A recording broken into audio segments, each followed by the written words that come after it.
how did we end up in the current place where we are right now, post Chinese Lunar New Year, post Olympic Winter Games, well, post Russian invasion of Ukraine?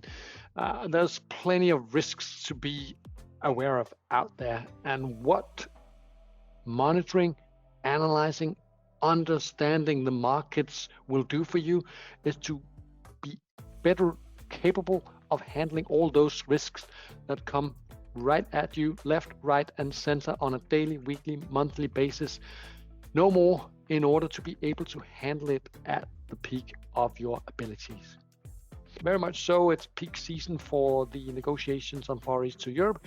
But as alluded to just before, also the second quarter is often where many of the Trans-Pacific deals are made, securing the North American consumers with the goods they need a lot. And speaking about the North American consumers, it's very much driven by the eastbound trade lane on the Trans-Pacific.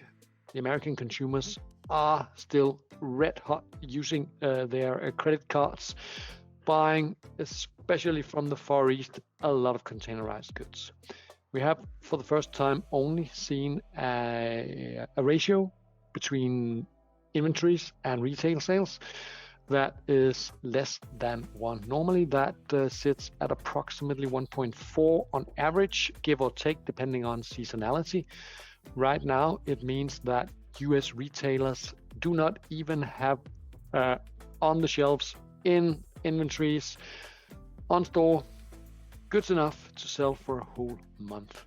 So that, of course, gives you an idea of the fact that supply chains are not easing at any time soon. There's still the US retail sales very much and the American consumers to watch out for in coming months and quarters before we see an unwinding of that super strong demand. We will not see a massive change anywhere on a global scale. So it all originates from one place with global repercussions. And it all ends up with the fact that shippers are super sick and tired of waiting for their cargoes to arrive late, being delayed, rolled over constantly. We will give you an update on that later in the webinar today. Also, global schedule reliability is the super cool term for that.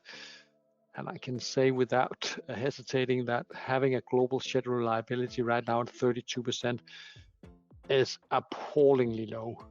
Obviously, shippers are paying super high money for transporting goods around the world, and they should expect a much higher service, much more reliability, and much more resilient supply chains going forward. That's why we see a mutual interest between the shippers on one hand, and of course the carriers also on the other, as they are signing more long contract rates than ever before, right here, right now. Moving in the other direction and also changing the type of commodity that we ship here. Please do note that we now have North Europe Main to China Main, and we have that for reefers. So one of the biggest reefer trade lanes in the market today. Naturally, also a lot of reefer goods is leaving the South American continent, moving to North America, moving to Europe and Asia.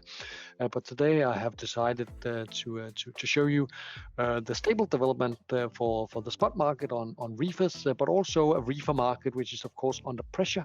Normally the reefers are the better paid containers transported on a global scale as compared to the dry containers, but since middle of 2020, basically when freight rates, especially in the spot market, started to climb on dry containers, we have seen the reefers basically losing out. We have seen a lack of focus from carriers in order to repositioning and basically positioning also reefers in the right places at the right time by the request of shippers.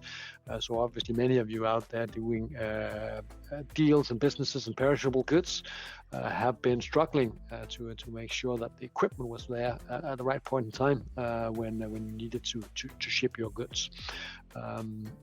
again, we can see that that many of you in the shipping community have decided to seek shelter from the stormy spot market by signing long-term contract rates. You can see the rates have been moving up from around $4,000 in a fairly steady market for the past half year until, well, it's squeezing time at around 4,700 nowadays in the main haul from North Europe into China for perishable goods. We have a question on reefer rates and contract validities for especially sort of smaller shippers and what length of contract they should be going for. And again, there we can see generally the longer term contracts you choose, you can get a discount in the rate you're paying, but this has to be taken into consideration with the wider how your company works, how important is it, what sort of risks are you willing to take, and as a reefer shipper, how do you make sure that they're willing to take your reefer container on board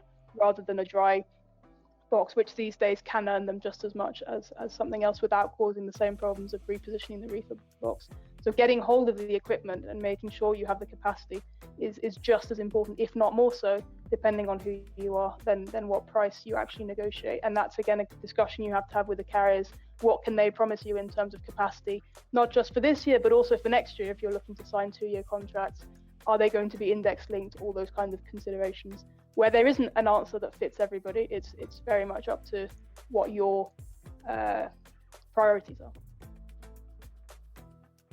We have basically seen some carriers not reducing capacity during the post-Lunar New Year, and as you saw before, when Emily showed you the deployed capacity that was being scheduled by carriers, especially on the Trans-Pacific trade lane, you could expect ample capacity with those, of course, obstacles to still discharge to be considered further on.